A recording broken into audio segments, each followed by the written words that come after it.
आत्मा में निरंतर स्थित हो जा। ये उपदेश दिया, यथार्थ उपदेश। अष्टावक्र जी ने राजा जनक को क्या कहा कि पहले तो इन सब की महिमा बता दी, फिर इनकी अनित्यता बता दी कि दुख रूप है, अनित्यम असुखम, अनित्यम और असुखम, सुख से रहित अनित्य है। तो तू अब उसमें से अपनी बुद्धि को हटा ले, उसमें से सुख बुद्धि को हटा ले और किसमें निश्चय कर, राग द्वेष आदि द्वंद्वों से। थोड़ा पहले से पढ़ो।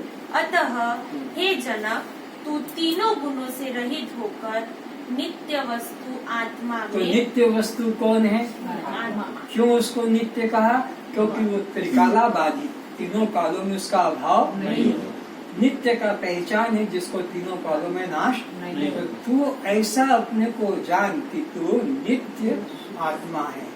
इधर तो ब्रह्मा लोक, विष्णु लोक, शंकर के लोक सतोगुण रजोगुण तगुण से अपनी बुद्धि को हटा ले, उसमें से सुबुद्धि में बुद्धि हटा ले और किसमें निश्चय कर कि मैं नित्य वस्तु आत्मा में निरंतर स्थित हो जा। और निरंतर, ये नहीं कि आधे घंटे के लिए बैठ गया कि ओम दृष्ट साक्षी अमृत आत्मा, ओम दृष्ट साक्षी अमृत आत्मा, थोड़ी बार चलो खाने का काम करो, ये करो वो करो, काम तो सब करना है, लेकिन वो चिंतन अंदर बना रहे कि मैं खाने वाला, नहाने वाला, धोने वाला, सफाई करने वाला मैं नहीं हूँ, मैं तो साक्षी मात्र चेतन। ये काम सब हो रहा है शरीर के द्वारा, इंद्रियों के द्वारा, प्राणों के द्वारा, क्योंकि देह निर्वाह का काम तो सबको करना है। पेट तो जिस भोग के लिए शरीर आया वो भोग बिना तो जाएगा।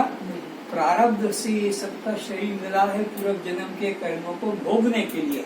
वो सुख भी रूप भी भोग होगा और दुख रूप भी भोग होगा, मान का भी भोग होगा, अपमान भी मिलेगा, रोग का भी होगा, शोक का भी होगा। ये सब रोग भोग शोक मान अपमान सुख दुख, ये सब अपने अपने पूर्व जन्म के किए हुए कर्मों के अनुसार वर्तमान में वो बीज अंकुरित होकर फिर भोगने को, जो बीज पड़े थे पहले जन्म के संचित, उसमें से जो परिपक्व होकर आ जाता है वो यहाँ जीव भोगता है। तो तू अपने को पहले तो उनमें से अहंता ममता हटा और फिर इसमें निश्चित करके मैं नित्य आत्मा हूँ। नित्य आत्माओं का मतलब है कि मैं अखंड आत्मा हूँ, मेरे कभी जन्म नहीं, कि मेरी मृत्यु नहीं। राग द्वेष आदि द्वंद्वों से रहित योग क्षेम की चाहन से मुक्त हो परमात्मा परायण हो जा।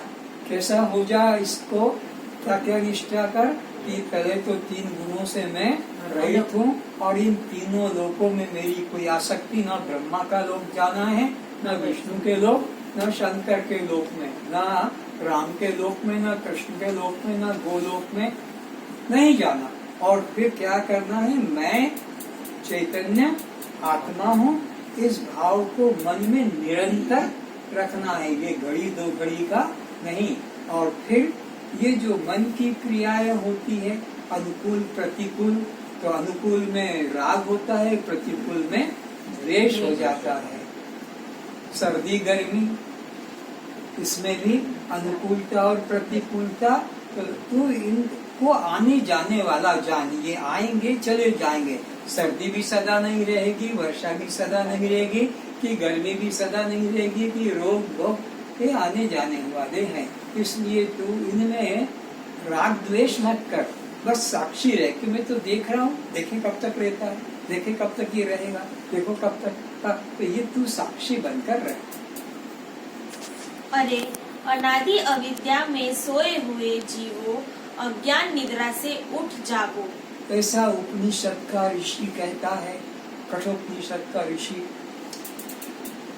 वाजश्रवा उद्दालक नचिकेता को कहता है, ये अज्ञान निद्रा में सोने वाले भव्य जीवो, जागो जागो जागो। कब तक सोते रहोगे? और क्या करो? शीघ्रता से किसी श्रेष्ठ महापुरुष की शरण में जाकर अपनी अविद्या अज्ञान को, अनादि अविद्या ज्ञान को दूर करो। ये मानव जीवन देव दुर्लभ योनि है, देवताओं को भी मिलता नहीं। इसको ऐसे ही मत नष्ट करो संसार के विषय भोगों के लिए। जीवन निर्वाह का काम करो, लेकिन किसी संत के, किसी सद्गुरु के, किसी श्रोत्रिय ब्रह्मनिष्ठ के शरण में जाकर और अपने अनादि अज्ञान को, देह भाव को निकाल दो। ये संसार कैसा है? जैसे नंगी तलवार के ऊपर पैर रखकर चलना, तो क्या कोई बचेगा? तक तलवार भी जिसकी नंगा धार रखते ही खट से काट देगा, तो उससे तुम हटो। और कौन हटाएगा? किसी गुरु की शरण में जाओ। और श्रेष्ठ पुरुष सद्गुरु की शरण में जाकर देहाभिमान का त्याग करके परमात्मा तत्व को भली प्रकार अपने आत्म स्वरूप पहचान लो। तो क्या करना है? किसको त्याग करना है? देहाभिमान का त्याग करना है। मैं इंजीनियर, मैं डॉक्टर, मैं प्रेसिडेंट, मैं कलेक्टर, मैं सेक्रेटरी, कि मैं सेठ, कि मैं नौकर, ये जो भी तुम्हारा है, इस देहाध्यास को, देह का अभिमान का त्याग कर दो, क्योंकि ये अहंकार ही तो जीव को 84 में भड़का रहा है। इसलिए किसी भी प्रकृति के कार्य में अहंकार मत करो।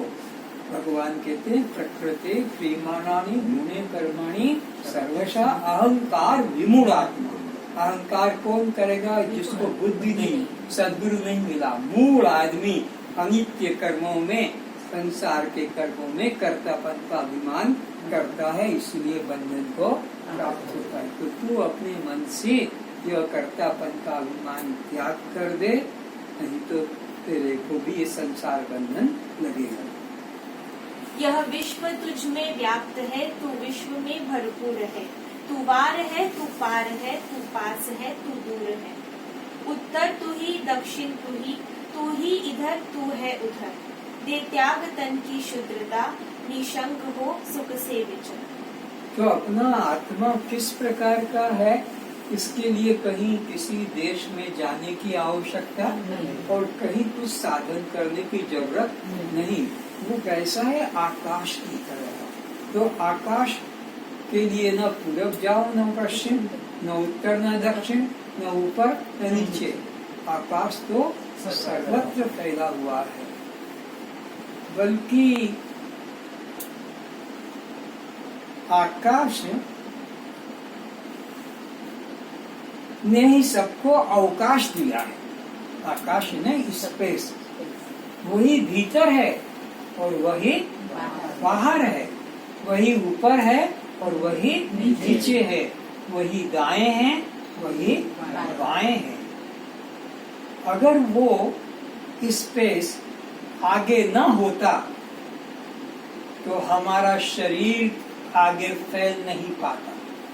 अगर वो भीतर न होता तो हमारा पेट अंदर की तरफ, क्योंकि जगह चाहिए ना अंदर होने के लिए, ये खाली चाहिए, और बाहर के लिए भी तो जगह चाहिए ना, ताकि अभी जो बच्चा पेट में नहीं है तो शरीर कैसा, और बच्चा पेट में आ गया तो हर महीने बढ़ते बढ़ते बढ़ते ऐसा फैल जाता है। कभी कभी 2 बच्चे भी निकलते हैं तो उनका वजन, तो वो उसके लिए जगह नहीं होगी तो वो 2 बच्चे अंदर कैसे रहेंगे, और वो पेट कैसे? तो पेट को फूलने के लिए भी जगह चाहिए और पेट को सिकुड़ने के लिए भी चाहिए। अगर वो आगे ना हो, ऊपर ना हो, तो ये वृक्ष ऊपर कैसे बढ़ेगा? और ये भी व्यक्ति भी जो अभी 15 इंच का है, ये 6 फीट कितना है? 6 फीट, तो ये इतना ऊंचा कैसे आएगा? जगह चाहिए, नहीं तो खोपड़ी ऐसी पत्थर जैसा हो जाता तो सर फट जाता सीधा का सीधा। तो परमात्मा कितना वैज्ञानिक है कि उसने हमारे ऊपर उठने के लिए भी स्पेस रखा है और हमारे नीचे भी स्पेस रखा, नहीं तो खेती कैसे पैदा करके अन्न कैसे निकलता? अगर स्पेस ना होता तभी तो अंदर से आलू पैदा होकर, रतालू पैदा होकर, कि और भी अन्न पैदा होने के लिए सब जमीन, तो वो परमात्मा भीतर भी है। इसीलिए हम अंदर की तरफ पेट खींच लेते हैं, यानी श्वास अंदर आ जाती है।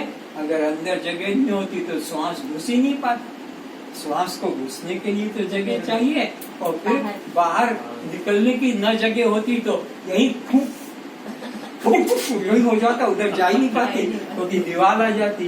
तो वो इतना समझदार है। ये कपड़ा जो मुंह पे लगाया है, स्पेस है अंदर, स्पेस न होता तो अंदर की श्वास बाहर और बाहर की श्वास जा पाती।